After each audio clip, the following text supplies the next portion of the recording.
Okay, guys, there is a lot of information on seed starting, and that's how I got started in Speakers Bureau, is learning about seeds, and that was my first presentation, was seed starting. So for you master gardeners, if there's something you'd like to talk about, jump in, and you will, and that's how the best way you learn it and become a little bit more of an expert. Not that I'm an expert, but I do know enough to share with you. And we're really excited, but we will try to stick to some basics because we could be all over the board. But today, we're going to talk about containers, seed starting medium, seeds, warmth and moisture, light and air, and harding off. And these are just some of the very basics on seed starting. And let's see, one of the things that we're talking to you about is when a seed grows out in nature, it has everything that it needs. But because we are going to start them indoors, we're going to try to mimic what happens outdoors. You know, the free range seeds, we're going to try to mimic that. So this is why we're going to give you some extra things to do. So there's a lot of different containers that you can pick. So we kind of start with our containers, or that's one place to start. But you have, these are, what kind of containers are those, Marsha? Peat pots. Peat pots. And those are good, but you've got to keep them moist because they have a tendency to draw moisture out of your soil. And then my favorite are these ones right here. The little seed, individual seed starters, seed packs. But you can do a lot of different things, but this is more for soil blocking because one of the reasons why you would not use these two things is because when you start seeds, your whole goal is to put them out, and if you start the seeds all in one big group, you can't separate them because they've got all their little roots all tangled together. So it really, even though you could do it in this, it's better to start in the smaller ones like that so that you don't have to damage your seedlings when you start separating and you pull them out. And then you can do, like lots of people do, the egg shells, and you'll hear about those type of things, or the egg cartons. But they don't have enough room to really get going. So it's better, you'd have to up-pot them too much. So these are some of our favorite ones to use. Tidbit number 1, always make your labels first. Because, for instance, in January I started brassica. So that's cabbage, cauliflower, broccoli, kohlrabi, and the like. Those are all itty-bitty little round seeds. And if you're going to start some of each and you haven't labeled first, I defy you to remember which seeds went in which pots. And we can laugh about that, but I know so many people who have made that mistake, and so even if those folks are making the presentation, they would say, oh yeah, make your labels first. So you can buy labels, you can make your own. These are some of the purchased ones. When I'm making my own labels, I take an old bleach bottle and cut little narrow strips. I'm not going to spend money on labels. Sheila made a passing comment about soil blockers, and I am a big advocate of soil blockers, and that's what's going on here. But you'll notice there's a lot of writing on here. Now, this is not my handwriting. I know whose it is, but there's a date, and there's whatever the seed is, and this person actually wrote whose seeds they were planting. So if it was burpee, or in this case, so true, just to keep track of how well certain companies' seeds do, because there are some A-grade seed companies, and there are some B-grade seed companies, and there are some seed companies that I wouldn't buy from. But you can see, you can label lots of ways. Here's little popsicle stick type labels, but you want to label first. Then the medium that you put in there. You definitely want to use something that is labeled as seed starting mix. My favorite, my go-to is this. It's from Jiffy. This is a 12-quart bag, natural and organic seed starting mix. It is available at the big box stores. It is available at Walmart, and it is about $6 for a 12-quart bag. This one I find confusing, but I've actually seen a bag of this and read the label. So it says seed starting potting mix. Now, potting mix is different than seed starting mix. But this has the ingredients that are acceptable for seed starting. One caveat I would make is, if you're tempted to use potting mix, don't, because it holds more moisture and your seed may just rot. You may not think you're overwatering, but the seed will get too much water.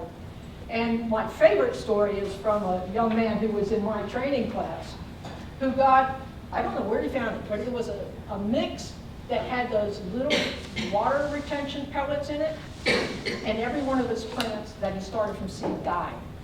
And it's because those pellets expand, they take up water, and there was just too much water and the roots were rotting. It was when he pulled them out that he realized all the roots were basically gone. So in starting seeds, do not pick up any of the mixes that have water retaining capacity.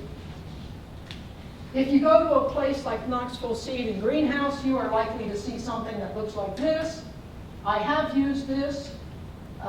It's priced relatively the same, but it seems like the commercial rows use more of this. And then, if you get into this really big time, you might find a smaller bag of this, Pro Mix, but this often comes in a compressed bale. So it's about 3 cubic feet, and of course when you moisten it, it's going to double in size. So unless you need a lot of seed starting mix, or you're sharing with your whole community, you want to look for a much smaller bag of this. But the smaller the package gets, the more expensive per unit it becomes. So what's in it? We do not want garden soil and we do not want potting mix. Now you can say, well, those seeds, those free-range seeds, are out in nature, why can't I use garden soil? It's because we're trying to cheat Mother Nature, right? We're going to start these seeds indoors, completely different environment than that seed out in the ground. So, and again, I already mentioned potting mix tends to hold too much moisture, so we don't want that. We want seed starting mix. What's in it? Much of it is primarily peat moss. Some of the folks are moving to coconut coir because that is a little more sustainable. Peat moss takes a long time to make, like eons. But anyway, I still prefer the peat moss over the coconut coir. And because peat moss is slightly acidic, there's usually a very little bit of lime in there to balance the pH. There's usually vermiculite or perlite, which makes it a little airy. And because peat moss tends to be hydrophobic, there's a wetting agent. If you have ever taken just a bale of peat moss and tried to moisten it, anybody ever do that? Let me tell you, it's going to take you 30 minutes of constant stirring to get that peat moss moist. So in the seed starting mix, they generally add a wetting agent. And even when I'm planning to start seeds, I will mix up my seed starting mix with water and let it sit a couple hours before I actually start seeds. I want to make sure that that peat moss has absorbed as much water as it's going to. And definitely wet it before you put it in whatever container you're using.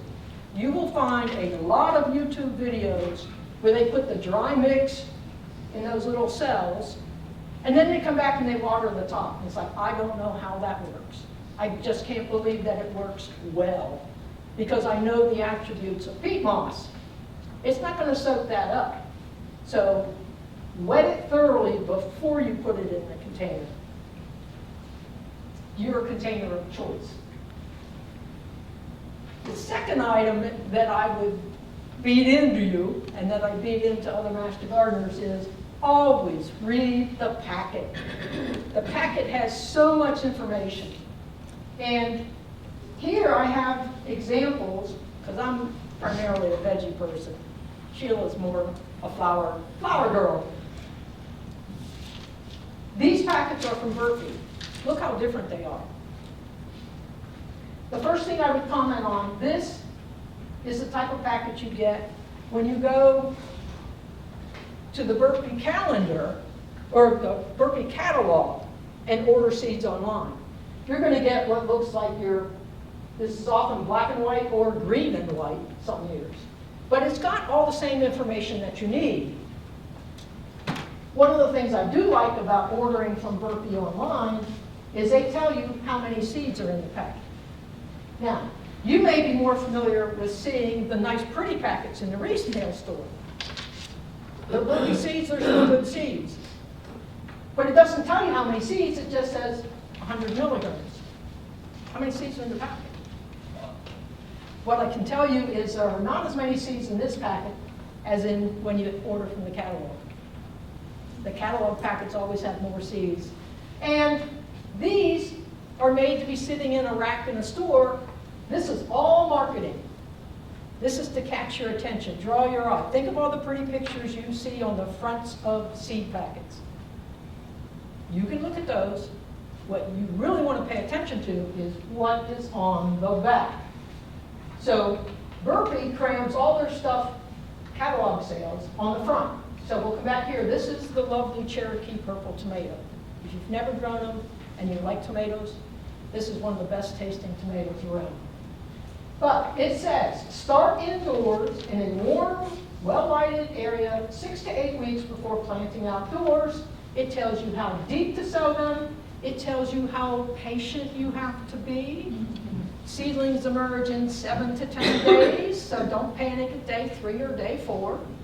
If your conditions are glorious and the seeds are really fresh and you got them at just the right depth, they might pop in 4 days, but 7 to 10 is more typical.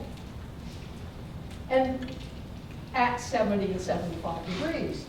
So clearly you're not direct sowing tomato seeds outside. Before transplanting, move to a sheltered area outside for a week. That's called hardening off, and we're going to touch on that more. And then it tells you how far apart to set the plants. So the key here is start indoors 6 to 8 weeks. Now, my personal experience is I used to do 8 weeks, right? 6 to 8 weeks, I do 8 weeks, make sure my plants are ready. And what happened was I got pretty good at this, and mine were ready to go at 6 weeks, and then I had to up-pot them because it wasn't warm enough to set them out. So for me personally, over the years, I go with the lower number, but as a beginner, I'd probably start with the higher number. That's what I used to do. So that's a tomato. This is a tomatilla. Start indoors 4 to 8 weeks prior to transplanting. Seedlings emerge in 10 to 21 days. You've got to be really patient on these. They might pop in 10 days or it might take 21. Don't run out of patience. Full sun, and then harvest in 95 days. So you have some idea. When they talk about days to maturity here on the packet, that is not from when you started the seed. That is from when you set it out. And that is why on all the warm season things, like tomatoes, peppers, eggplant, that is from the transplant date. So you need to back up from when you want to set them out, which I would recommend late April or the first week in May, and back up your dates. So we are right at the prime time to start peppers and eggplant, because those are more like 8 to 10 weeks. And then in another week or so, I'll start the tomatoes, because they're 6 to 8. They're a little shorter. But read the packet. The pretty pictures are on the front, but all the good stuff is generally on the back. Much like the seed starting mix. Front is marketing. All the information you really want to know is on the back of the bag. One of the reasons why we start the seeds indoors is what Marsha just said. That last one, it had 90 days. Well, if you wait until the last frost and then you started it, then you could have a beautiful plant, but it doesn't have time to produce fruit. So that's one reason, one of the wonderful things about starting seeds indoors is you get that benefit of getting them started sooner, and then also another benefit is you get to get different cultivars that you wouldn't normally find in the big box store. You can order them online from Burpee and get, or other seed. We've got some seed. Not just Burpee. Yes. But you get a lot of different things that you won't find at the store, and then you will be the talk of your neighborhood. So, and one other comment I would yes. insert is most of our vegetables are annuals. So you get one shot at it, right? If it doesn't work, then you're stuck going to buy plants. It's not like, well, I'll be late and I can overwinter them and they'll grow next year. There are not many veggies that you can overwinter.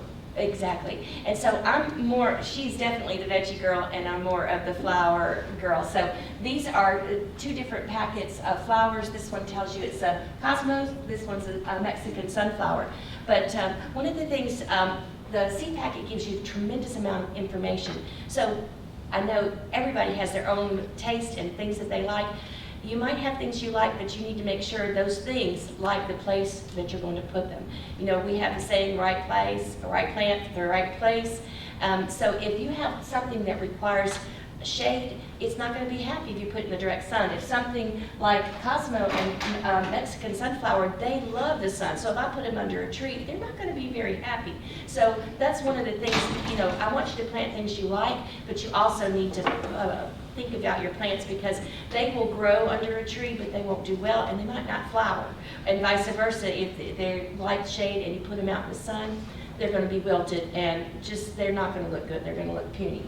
So there's a lot of things about seeds that you can learn from the back of a seed packet. Now, the ones that Marsha was pointing out, they have some information, but there's even more information. And one of the things that I like are these are the botanical interest. And this is just a particular brand that I really like because of the information. You can get great seeds at other places, but this has tremendous amounts of information on it. And these are both botanical interest seed packets. And so one of the things that you can also, I want to tell you about this is there's even information on the inside of the packets, and it tells you like the history of the seed. You know, I think nasturtium were grown at Thomas Jefferson's house, and they used them in salads. And so it just gives you a lot more information on the inside, but you have to plant it first before you can read the inside. But on this one, remember we're trying to start seeds indoors. For the most part, but some seeds like to be planted outdoors, so it's like, how do I know? Well, where we have it circled right now, it tells you when to sow outside or when to start inside. But on this one, and you can just raise your hand or just look at it, which one is recommended to start sowing inside or outside? Yeah, so outside. So one thing right here, because they're too tender, they don't like, and Cosmo, well, I'm not going to explain what they look like if you don't know, but this is what the little seedling looks like. But it tells you that you can start them inside, but that's not their favorite. They'd rather go outside. And it says 1 to 2 weeks after your last frost. And so our last frost is April the 15th. That's the rule of thumb. But we know that it can come after that. So that's if you're going to be edgy and you want to just really get out there, but you could lose them. So the better thing is to maybe wait until April the 21st, or if you want to be even more brave, wait a little bit longer. But that's kind of our rule of thumb. One of the reasons why, if we start them indoors, Marsha mentioned up potting. Well, we really don't want to up pot. It's already a lot of work, but to up pot means that your little seedling has outgrown its britches, its little tiny seed cup, and you have to plant it again in a bigger pot. And so if you've got 40 seedlings, then that means you have to get 40 bigger pots. So it's better to just kind of do the math, and Marsha's excellent at this, and I have to use my fingers and toes to do it, so we just go backwards on that. But this one, it tells you that it's got 5 to 10 days to emerge, and then it also tells you the seed depth. And this one, it requires light to grow. Now that's another thing of what seeds need to grow, is they need moisture and warmth, not light necessarily, and air. They need all 4 of those, but to start the process off, they need moisture and warmth. So this one, it says barely cover. So it's when you start to always, like Marsha said, always read your seed packet, because it gives you all the information that's on here that you need to know, and then tells you to thin. And when it says to thin, it doesn't mean to pick them. You need to take little clippers. So if you have teeny tiny seeds and you plant them like with like tweezers, because they're that small, like carrots are teeny tiny. You would use tweezers probably to make sure that you get at least 1 or 2 in each one, but like if you've got 3 or 4 in it accidentally, you don't want to pull the seed out, you want to cut it, because Marsha's going to show you in a few minutes how tight those little roots get when they come out. And then one more thing on this one, can you see which one you should sow it outside or inside? So you can see that it definitely says, and we're going to talk about special germination instructions, but this one, it says light aids germination. So you just barely press it into the soil. And I mean, when it says barely press it, I mean, you just barely cover it up. One more thing I want to tell you, when you're buying seeds, it's a good thing to look at the sell-by date at the bottom, because like Marsha said, a lot of these are in the big box stores, but they're in racks, and sometimes they're out in the sun.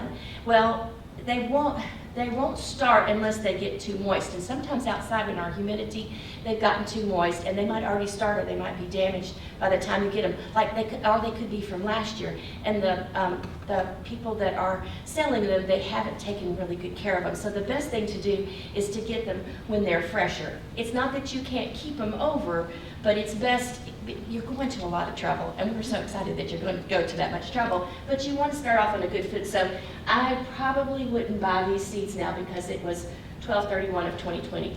So The sell-by. The sell-by. There's also packed buy on here. Yes. And the reason they do that, it says packed for 2020. That's when the seeds went into the package, and the package was pre-stamped with this 2020 date. But those might be 2018 seeds. But the good seed suppliers, like every 6 months, do a germination test to make sure that the germination rate is above 90%. And as long as it's above 90%, then they can pack it for the new year. If it's below 90%, sometimes they just say out of stock. And then there are other folks like Baker Creek who will still send it to you, but they'll put a special label on the front that says germination rate 85%, this packet overpacked. So if they normally give you 25 seeds, you might get 35 seeds to make up for the lower germination rate. And in a case like that, then I do put 2 seeds in one cell, because maybe only one's going to come up. But if they both come up, then yeah, I'm snipping. And one of the things that you can do is you can keep seeds from one year to the next. We're not saying you can't, but when you, but also if you're in charge of them, then you know exactly what you've done to them. When you store seeds, remember they need moisture and they need heat to start. And if you want to store seeds, you're going to keep them away from moisture and away from heat. Cool and dry. Yeah, but you don't want to put them in the refrigerator or definitely not the freezer. But to keep them dry, sometimes you can put these silica packets in it, and that will keep it dry. And I think, can you think of anything else on this one? There's just one other comment I would Okay. make, and you'll find every seed company has some feature that you really like. What I like about Botanical Interest, and they sell veggie seeds as well as flower seeds, is 2 things. One is they tell you what the seedling looks like. You know what the mature plant with the flower is supposed to look like. But when you're putting these out in the spring and you've got a bunch of weeds in your flower beds and you have some little seedlings, the last thing you want to do is pull that like a weed. So they give you this line art of what your seedling looks like so you don't accidentally remove it. And then, as Sheila mentioned, all the information they give on the outside of the package as well as the inside of the package, they are the only folks I know who put more info on the inside. And I am a stinker. Sometimes I'll buy a seed packet from another company, but if it doesn't give me enough information, I will go online to Botanical Interest. Yep. And this is online. And They it'll do give a you this- catalog as well, Mhm. so you can get all this information out of the catalog as well as online. So this is not an advertisement for Botanical Interest. I'm just telling you what I like. So it's Yeah, not kind of advertisement. our favorites. Yes, it's one of our favorites. So that, now on the seed packet, and you can go to the next one, there are also special instructions on a seed packet. So we just gave you some basic things, but so this is English lavender and sweet pea. Well, again, it says when to sow outside, when to start inside. So it's recommended to start the English lavender inside, but it gives you special germination instructions. So it says seeds sprout better after stratification. So stratification is when you're breaking the cycle of winter, and so they, I just lost it, Marsha, you say it. Yeah, stratification is the term given to putting the seed through a cold moist cycle as if it had been outdoors over the winter. So these are the types of things that you might, if you've ever heard of winter sowing, these seeds work really well with winter sowing. And so in nature, like, you know, when seeds fall out, like say zinnias, and they fall in, they go to the ground in the fall, they go through that winter process. And if it gets warm, like say they fall in August, September, the way the plant does it, it actually has a chemical in it saying don't do anything until the spring. And it has to actually, so if you have seeds fall in the middle, like zinnias, they're constantly putting, or marigolds, they're constantly putting seeds down. Well, they'll keep popping up all summer until a point, and then somehow the plant tells the seeds, they're with a chemical, no more, don't do any more, wait till, and so those, they're kind of like, we're going to wait over the winter. So this gets it started sooner, this The moist stratification. cycle helps to break that shell of the seed. Mhm. Yes, and then the other one is the scarification, and so that requires a different, and so rather than a cold process, a scarification, when you think about like a rodent gnawing on like a pecan or a walnut or something, they break that seed. Sometimes freezing is a different process than this, but freezing will break it open. You can do this by, so it gives you instructions. So this one you can take nail clippers, and here's just a pair of nail clippers, and you can clip the side of the seed, not the foot, which is called the radical, and you wouldn't want to do it on its, so best to nick it on the side. But another thing is just to put it in soak it overnight in some water, or you can take sandpaper and this is sandpaper, a fingernail file, and rough it up.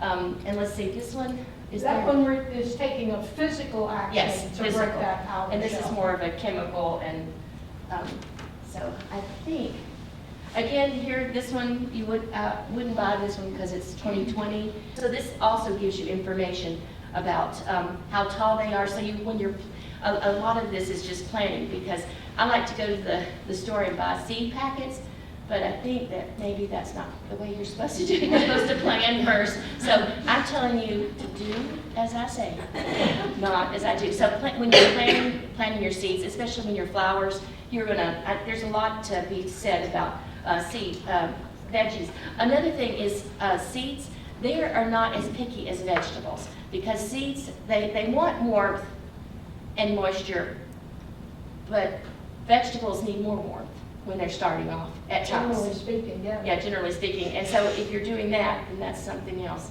that you'll Yeah, have to it's tell about. interesting because most of the veggie seeds like it 70 to 75, maybe even a little warmer to start indoors. But once they've sprouted, they don't like it that warm. But I would tell you right now, because I've been prepping some garden beds, the soil temperature is still down between 45 and 50 degrees. Your warm season veggies do not like that cold feet. But when Which you're is starting, why Yeah. you would be starting them now and setting them out in late April when the soil temperature will be closer to 70 degrees. But when you start them out, do you have to keep them warm? Some. Peppers really like it warm. Okay. So here we go, moisture and warmth, and Sheila's been touching on this. I'm sure you've seen the trays that have the plastic dome. Sheila's got one here. Walk that back in the center aisle. I should do that.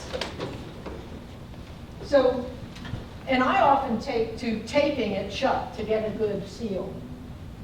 If you're using these cells, I would also highly recommend, You know it's on the wrong side. yeah, that you cut them apart first, unless you're planting a whole tray of one thing. Because if I've got a 4-pack of nasturtium and I have 8 sweet peas and they sprout at different times, you're going to want to get them out of here at different times. So cut those apart first, and most of them come perforated, so you don't really have to cut, you can just pull them apart. But what we're doing here is, because we've got the we're in a warm environment, we've put moisture into the seed starting mix, we put the seeds in there, we put them in there, we put the dome on. It's actually called a humidity dome.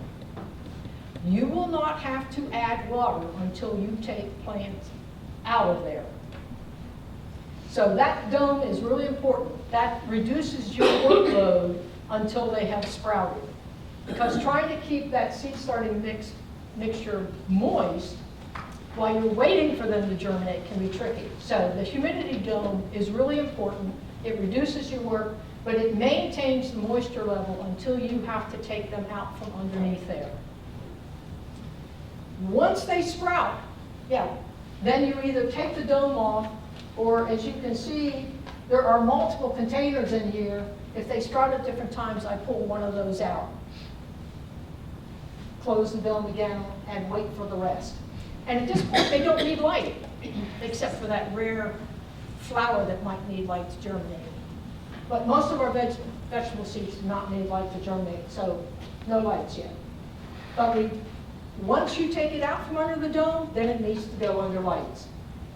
The important thing, this is that patience thing, where it says 7 to 10 days to emerge. That's 7 to 10 days seeing something come up.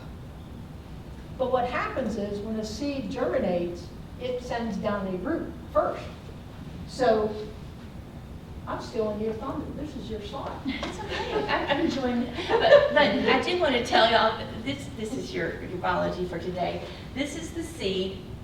That was a pea seed. Yes, and the embryo's in here. This is the radicle, and that's the root. But it's kind of like radical, dude, but it's spelled differently. But this is the radical, and then this is the cotyledon. That's the sprout that you finally see above ground. So it's really cool. Marsha's going to show you more about that. But that is really, it's very. I love seeds. So okay, that's the nerd part. Go ahead. Yeah, I apologize. No, that's fine. Okay, so we've got a short time-lapse video of a bean seed germinating, and it's got 16 days compressed into about 40 seconds. And after you watch it the first time, if you want to see it a second time, we'll run it a second time. But it starts with one image on the right to show the actual radicle coming out. And then as the plant is growing above, it makes a split screen. So if you're like me, I found my attention being divided, and I watched it multiple times. So here we go.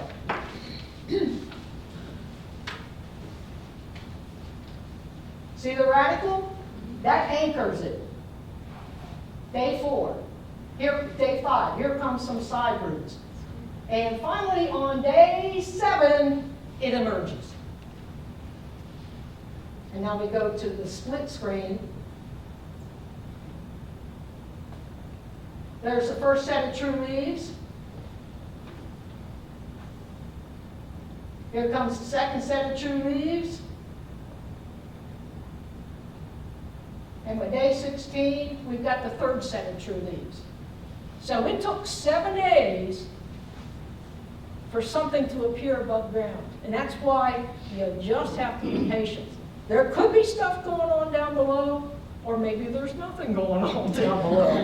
You don't know until you get to that period that they describe in the seed packet, 7 to 10 days. So be patient. There are some, like before I knew better, I actually started lavender from seed with mediocre success, but it was 21 days to emerge. And you're just, is it going to? Is it going to? You want me to run this a second time? It's important to see where the cotyledon is, the first set of true leaves, and the second set of true leaves, because Marsha's going to explain that to you in just a few minutes. But make note of that. Yeah, so here we go. There's the radical. And as I say, that anchors it. It's amazing.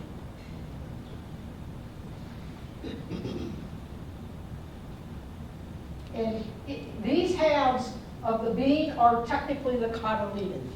They're dicotyledons because there's 2 of them. First set of true leaves.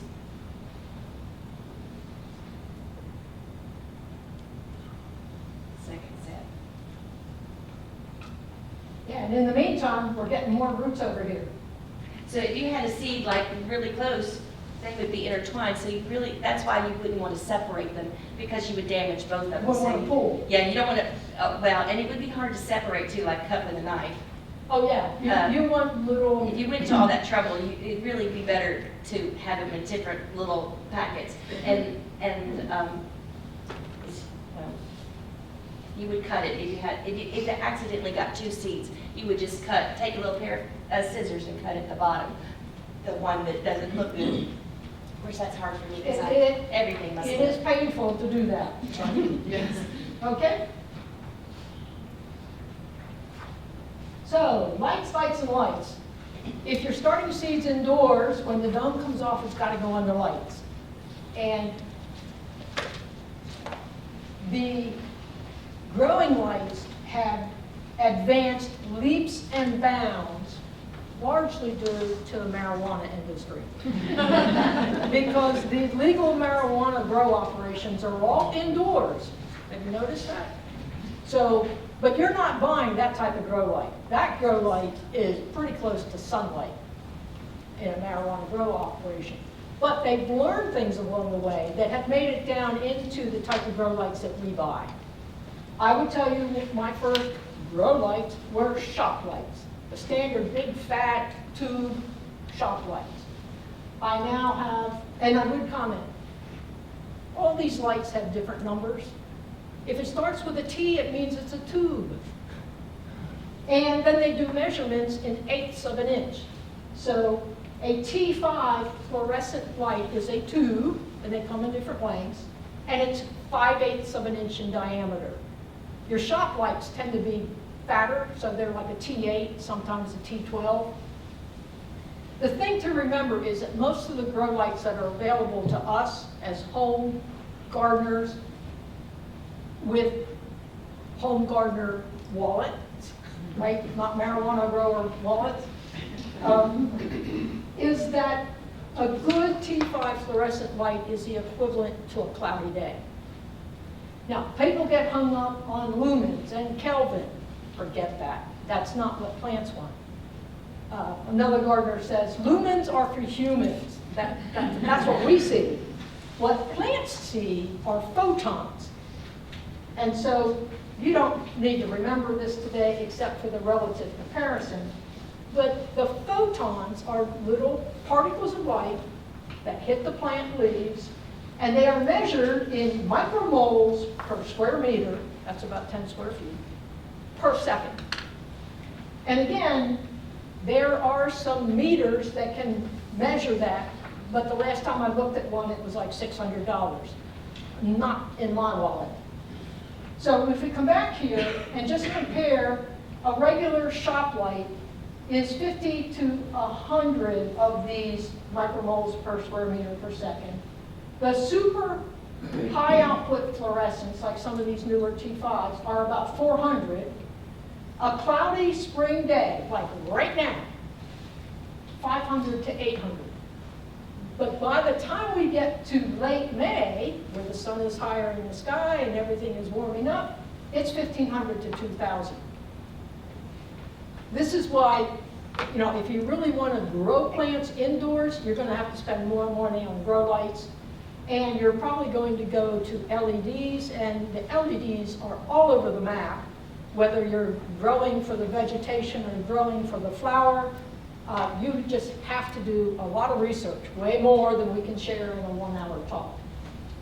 But yeah, the thing to remember is that our grow lights that we're using are roughly the equivalent to a cloudy day.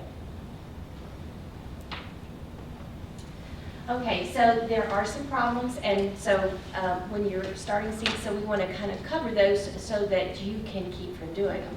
So 2 of the common ones are damping off and then leggy seedlings. So this, as you can see, they're really tall and spindly. Do you know what would cause that? That's right, not enough light. And so they are reaching for the light, and so this is just not what you want. You want to keep them with the grow lights, and we'll show you that in just a minute. And then this is called damping off, and this is a fungal disease. But the plant, if you look at the top of it, it looks gorgeous. But if you look at the bottom, it looks like it's just been squeezed, like it's a straw and somebody's just snapped the straw. And what it is it's too moist. It's got too much, and they will just lay down and completely die, and then you'll wonder what happened. And it doesn't. It happens very quickly. And once it starts, there's nothing you can do but take them out and start again. So this is really what you want, is you want these short, they do look about the same size, but just they're a lot more, they're straight up, they're not going one way or the other, searching for like they're going straight up. And that's the whole goal, is you don't want really tall plants, you want short, stocky ones, because they'll transplant a lot better.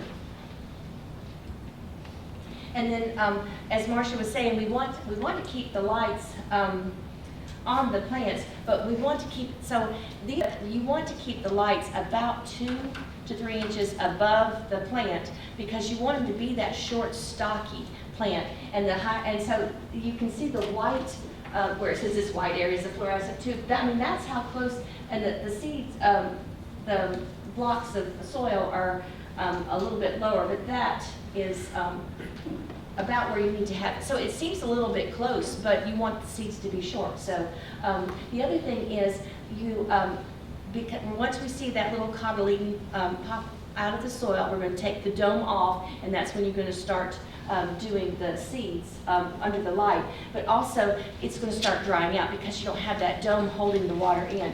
So it would be best not to, there's a thing that's called off-gas water. So once again, our little seedlings, they do not need fluoride because they don't have teeth.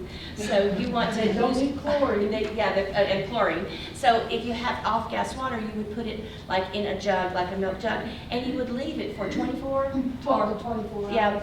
Hours, and that is called off-gassing, but it takes all of that out. And so then it's safe to put into your plants. The other thing that I do a lot of times is I just take a little spray bottle with off-gas water, and I just spray not the plant itself, but just the soil to keep it. But the whole thing is you want to keep it, you don't want to let it dry out, but you don't want to keep it too wet either. So there's a fine thin line, but you'll learn. It's not that hard. And the other thing that you can do is when you have your plants, and see, look how happy they are. They're kind of short and stocky, they're not too far from the light, but also when you put them out, they're going to be introduced to a lot of things outside, like wind. Well, when I started plants, one of the things that I read was it's good to put a fan up in the room that you're on, and I can go over and rub them like this and just put my hand, and that kind of helps get them stronger, because if they've never had anything touch them, then they don't know what wind's like.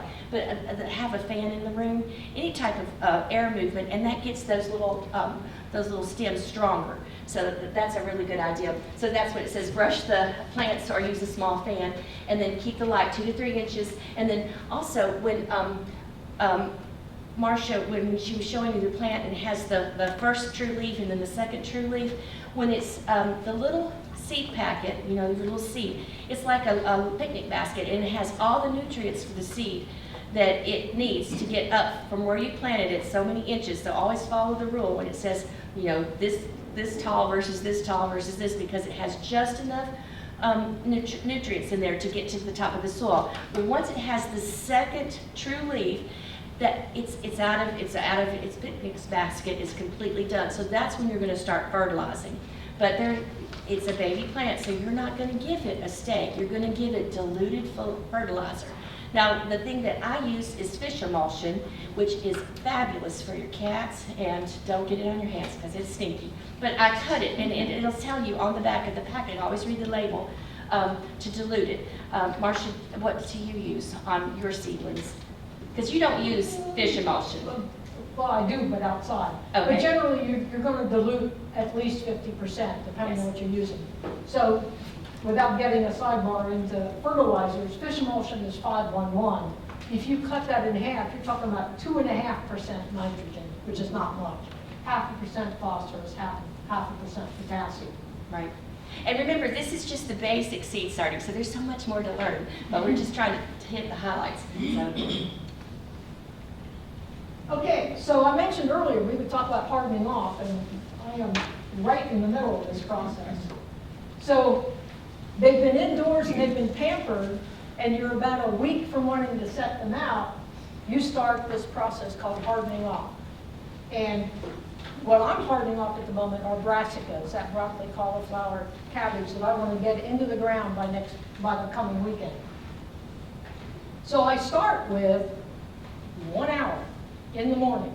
Morning sun is not as strong. This comes back to remember that the grow lights are like a cloudy day. So the first day is an hour, the second day is 2 hours, the next day is 3 hours. If it's a really cloudy day, maybe I can leave them out a little longer. If it's a bright sunny day, I better bring them in or they will get sunburned. We call it sun scald, but it's basically the plant can get sunburned. So if you were to come to my house right now, you would find 2 trays of brassicas sitting on the front stoop, getting morning sun. They've been out for three days, so they're ready for 4 hours. So the first thing I do when I get home after this talk is bring them back inside. But by the weekend, they'll be ready to go. So the key is start with morning sun. If you're still working, I know folks who have gotten really clever about this, but they'll find a shady spot because they have to leave these outside all day. So stick them in a shady spot, and they're not going to get a whole lot of light, but they're going to get enough, and they're going to get a little breeze. And each day, she would move them a little further away from the tree that was providing the shade, such that by the end of the week, they were getting a full day of sun. And it's also important to let them have a couple of nights. Now, the brassicas can take 39 degrees like we had this morning, but mine haven't had their night out yet.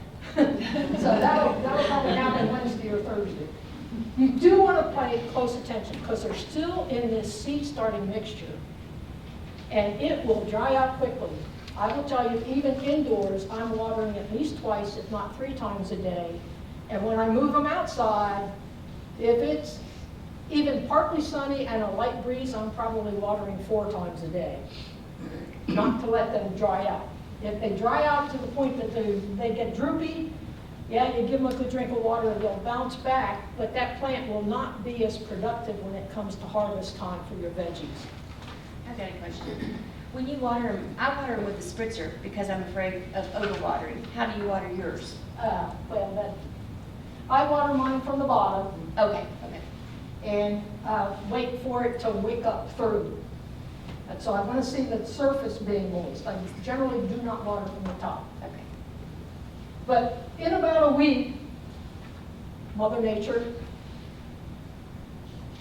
being cooperative. I mean, there's thunderstorms in the forecast later this week. I'm not sure I want my plants out during the thunderstorm, right? And then when you get ready to transplant them, do it in late afternoon as the sun is going lower, and then they have a night out, and the next day they get the full day. If you can't do it late afternoon, pick a cloudy day. It just reduces the amount of shock. But the key is you have to have your garden bed ready for them, whether they're flowers or veggies, and watch the weather forecast. Now here on the left, this is from my house. It's a couple years old. These are all spring greens getting ready for transplant, and this is actually asparagus that I started from seed. So as you can see, I took one of those little garden greenhouses that had a plastic cover. Anybody have one of those? Oh, yeah. Oh, yeah, With okay. your cottage. There's a couple things that happen with them. My experience has been, if it was 45 degrees and sunny, I needed to unzip it and open it up and let some air in. Mine blew away. And if it was 60 degrees and sunny, I needed to take it off completely. And the third item is, as Danielle says, that thing becomes a sail.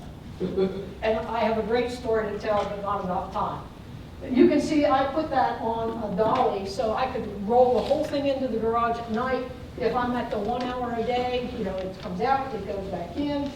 But that's because I do a lot of seed stuff. So that's hardening off. What can go wrong? Basically, the things that can go wrong is if you don't read and follow the instructions on the seed packet. So if you start them too early, they may grow, but now you're stuck with that up-potting process. And I've been there, which is why now when it says 6 to 8 weeks, I do the 6 week, not the 8 week. Because one year I was starting tomatoes for myself and for a charity garden, and I had to up-pot about 50 tomato plants. I don't ever want to do that again. The flip side, starting too late, especially on veggies. If you start too late, the plant will do okay, but if you're late with your peppers, you may not get peppers until Labor Day, And, shortly after that, it starts to cool down and peppers aren't happy. Planting at the wrong depth. So again, read the packet. Ignoring the temperature requirements. Different things want different temperatures. One of my favorites, I don't start these indoors, but it's a veggie. It's a southern veggie. It's okra. You read the packet for okra, it likes the soil temp to be between 85 and 90 degrees. I've watched people try to direct seed okra in late April, and then they wonder why it doesn't germinate. The soil temp, if they're lucky, is 65. So they re-sow 3 or 4 times, and eventually the soil gets warm enough that they sprout. And they're like, I don't understand why this doesn't work. Well, follow the instructions. Overcrowding or not thinning. Using the wrong soil. Again, don't use potting mix. Ignoring the light requirements. And then we've got the care and feeding, overwatering and underwatering, and not hardening off. I would ask you the next time you go to a nursery to buy a plant in a 4-inch pot, look up. What do you see? Cover. Shade cloth. So they're creating the equivalent of a cloudy day because they need to protect all those trays of plants that they bought from some vendor. And so even the plants even the flowers and veggies that you go buy, you should not rush home and stick them in the ground the same day. You should go through the hardening off process. You might not need a week, but you better give them 3 or 4 days. So even the purchase plants. And of course, when we look at this, I would say that tomato plant needed to be up potted. It was started in what looks like a little 2-inch by 2-inch cube, and look at all those roots. So I can salvage that because it's a tomato, but I'm going to cut this. I'm going to cut some of those roots, and then I'm going to plant that thing really deep, like that deep. Okay, now we'll take questions. Somebody's got a question. Yes? So when you have the cover on top of your seedlings, and you might have a heat mat underneath it, if you take the cover off, do you keep the heat mat on, or do you not have to keep the heat mat on? Okay, there, in the veggie line, the things that like the heat mat are peppers and eggplant. And sometimes you'll see people use it with tomatoes. But once the dome comes off, the heat mat goes away. They need the heat to germinate. They don't need it to grow. So dome comes off, heat mat gets turned off. Good question. Yes? I noticed that you had some soil blocks Oh. and some cartons. Yes, And so I'm wondering if you created a dome with saran wrap? you can do that. So the question was, I noticed you have some soil blocks, and I kept postponing every time Sheila said, you do soil blocks, you want to talk about soil blocks. This is a soil block. They come in several sizes. This makes a block 1.5 by 1.5. So I use this on the brassicas because they're only going to be indoors for about 4 weeks. There's a larger one that makes a 2-inch by 2-inch, and I use that for the tomatoes, peppers, and eggplants, the thing that need more time. And part of the reason I use this is because of the volume of things I start. And the second is, I hate all that plastic.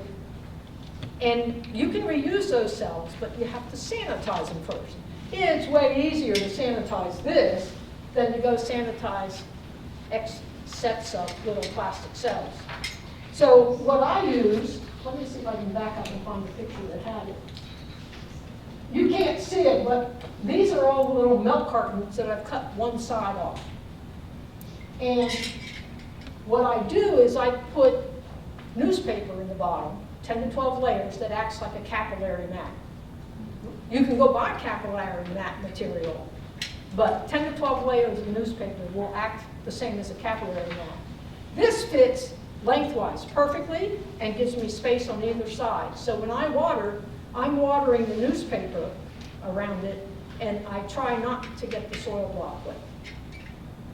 As Sheila said, I'm not watering the plant, and I want to water from the bottom, so let me see if I can have a better picture. Well, here, these are milk cartons with brand new little seedlings popping up.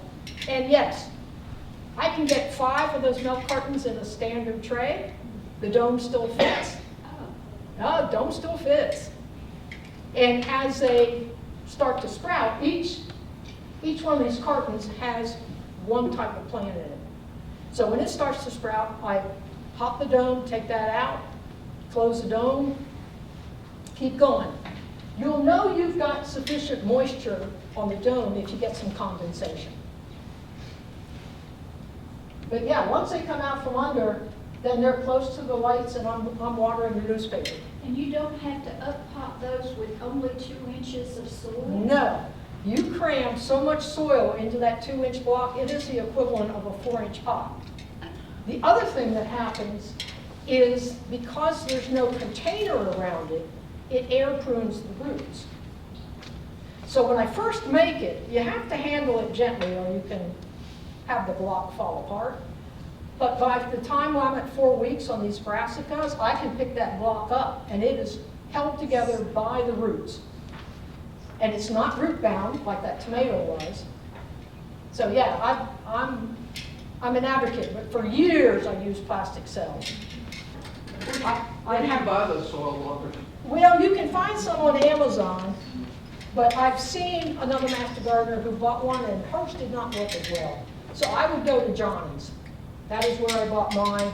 Okay. This is the 1.5. I've got the 2-incher. And if you're starting really little seeds, they actually make, mostly plastic, one about this big that has 20 half-inch cubes. And then on the, yeah, you say, what would I do with that? Well, if you have the 2-inch soil blocker, you can buy a little plug that's, notice that it has a little dimple, so it makes a little pocket for you to put the seed in the middle. Then make a different adapter that is a 1/2-inch cube, but it only works in the 2-incher. So you make a 2-inch block that has that indent, you pick up the little 1/2-inch cube, stick it right in, and it continues to grow. It took me a while to learn to like that little 1/2-inch cube, but it's because I was trying to do too much with it. Where did you say you could go to buy those? I said Johnny's. We've got, in the references, we mentioned 4 seed companies. We said Botanical Interest, which is, we both like that one. And you can find Botanical Interest at, say, most of the Ace hardware stores. Burpee we really like. Johnny's is where I bought the soil blocker. And then out of the Pacific Northwest is Territorial Seed Company. Those are the 4 that I think we referenced in the handout. And it doesn't mean you have to buy from them, but these become great reference tools. It's kind of like an encyclopedia because they'll take, you come in, how many varieties, I'm going to plant carrots. Do you know how many varieties of carrots there are? Yeah, there are little short round ones, there are medium sized length, there are long ones, there are yellow ones, there are purple ones, there are, so yeah, great reference tools, but Johnny's is where I found the soil blocker first, and the key is you want to get one made by Ladbrooke, Ladbrooke. If you can find that on Amazon, buy it on Amazon, because what gets you with Johnny's is the shipping cost. Tell me that name one more time. Ladbrooke, Ladbrooke. It's out of England. But yeah, easy to clean, doesn't take long to learn how to use it. Yes? Marsha, if you were going to get just one, what size would you get for the If general I was gardener? only going to get one, I would get the 2-incher. Assuming you're a veggie person and you're going to start tomatoes and peppers that need that 8 to 10 weeks, get the 2-incher. And that's what I started with. And then it was like, I don't need this much for the brassicas because they're only going to be indoors for 4 weeks, so I got the 1.5-inch. Somebody loaned me the 1/2-inch cube once, and I tried to keep things going too long in it, and they were outside, we got a rainstorm, and it just all dissolved. Okay, other questions? God, you must have a question for Sheila. Oh, there's one of you. Yeah, this will be Sheila. Oh, good. And it may be a little bit more advanced, but like, to avoid having to go and buy like a pallet of pansies or a pallet of petunias, like, I was curious about how do I time starting seeds correctly? And then, you know, well, I guess that's really the main question. You know, the other thing I've kind of struggled with understanding, which you mentioned a little bit with vegetables, you know, the temperature to germinate oftentimes is different from the best temperature range for the plant to be growing. Anyway. No, that's a great question. So the I have to tell a story. Okay. The first time Sheila did a seed starting talk, the title was, "Don't Go Flat Broke." Because she used to buy flats and flats and flats and flowers. She doesn't do that anymore. No, I don't. So the question was, how do you know when to start them, and for temperature wise, and just how to plan all that. So once again, you kind of go back to that seed packet and work backwards. You don't want to plant them too early. It might be still a little bit early for flowers, but you would go back and look at that and back it up from the frost date and then start. And then you could probably go back just a little bit further because you want them to start flowering, but when you plant them outside, when you take them outside after hardening them off, they're still going to take a while to bloom. Not a long, long time, but it will take a little bit of time. I'm not sure I completely answered your question, but. Can I add to that? Oh, please. You can do what's called succession planning. Oh, yes. When you buy the packet of seeds, you don't have to start them all at one time. So particularly with your flowers, if you want a continuous bloom all summer long, start some today, start some more in 2 weeks, start some more 2 weeks after that, and then their blooming will follow that cycle. And pansies, I did actually start pansies from seed. Had a complete failure. I read the packet, I did everything in the packet. I went and did research, and in a very detailed book, I found that pansies need darkness to germinate, which is why you don't find pansy seeds very often. So I started again, had a tray, put the dome on top, threw a towel over the top of the dome. They germinate. So sometimes the seed packet tells you everything you need to know, sometimes they leave out an important tidbit. Just to keep you on your toes. Yes, just as I've never tested it. But seed starting is so much fun. Y'all are going to, if you haven't done it already, I highly recommend it. I had never done it except for, and I'm a master gardener. I did seed in kindergarten, but I mean, ever since then I've been planting plants. But Marsha taught me, master gardening taught me, and it is so much fun. So I think you're going to enjoy it. The one problem that we do have is it's a big topic. There's a lot of fun things about it, but we have a short amount of time. So when you start working on it, you're going to have questions. So if you have questions, we've got a place for you to go. You can call Ask Master Gardeners, and this is going to be on the back of your handout too, but you can call the Knox County Extension Office. You can go to our website, our Facebook page, and there are actually some YouTube videos that we have put out on seed starting. Maybe one? I think there's one. Well, this one. From Speaker, yeah, well, this one will be on there, but there might be another one, a much older one on Speakers Bureau. So, but there's information that you can call, because you might think you know a lot right now, but once you get into it, you go, oh, wait a minute, I've got one more question. So please call. They love it when they get phone calls. So, and you can tell them Sheila sent me. No, tell them Marsha. There's actually a subgroup of master gardeners who Yes. do the Ask a Master Gardener, who answer the phone, who can take questions by email and Facebook and the like. So, well, we're so glad y'all came. We will stay here, and you can answer this, but for those who need to get up and go, we're just glad you came today. And we just ask you